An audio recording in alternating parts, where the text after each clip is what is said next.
All right, we're going to try to find these important text features in an article called A Fantastic Find. And as we're not going to be really reading the article, we're just looking for those important text features that we've been studying. And automatically I see right away a photograph. Now, in nonfiction articles, you really want to say those real types of pictures are not just pictures, they're called photographs. And next to the photograph, you have these little words, and this is called a caption. And captions tell you what the picture is. So this is actually an actor from the movie Dracula, and it was from 1931. Kind of creepy.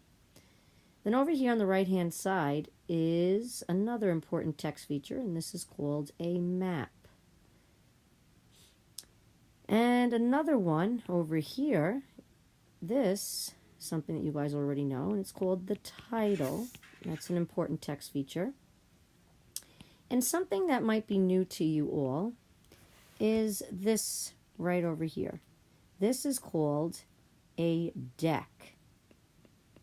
And a deck basically tells you what you're going to be reading about. It kind of it sets you up for what you are going to read, and it gives you the main idea.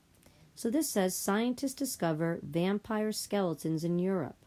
So we're actually going to be reading about vampires and how they're found in Europe, these skeletons. And that's why this map is so important, because it's telling us where we could actually find those skeletons.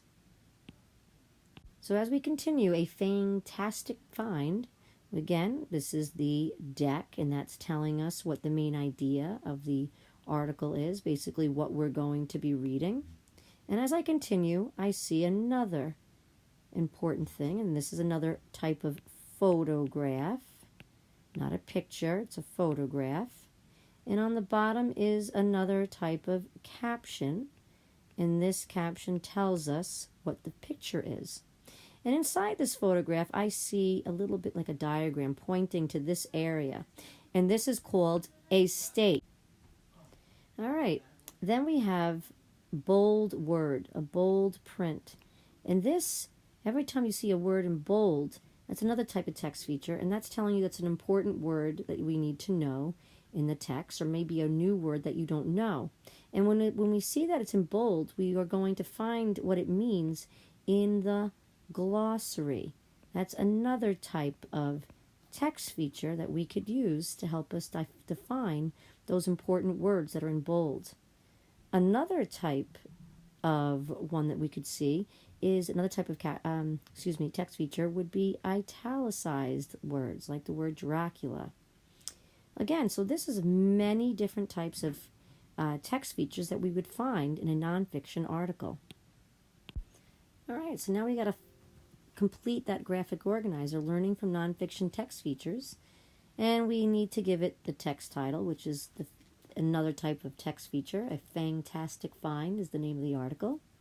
And one of the text features I chose was the deck. And a specific example, I'm actually just going to write from what the article said. Scientists discover vampire skeletons in Europe. And what did I learn from it? It tells me basically what we'll be reading in this article. Another text feature that I felt useful was the caption. An example of that is one of the stake skeletons that was found in Bulgaria. And what did I learn from it? It gives me evidence, proof that they found it. It shows me what it looks like. And it describes the photo and where they would find the skeleton.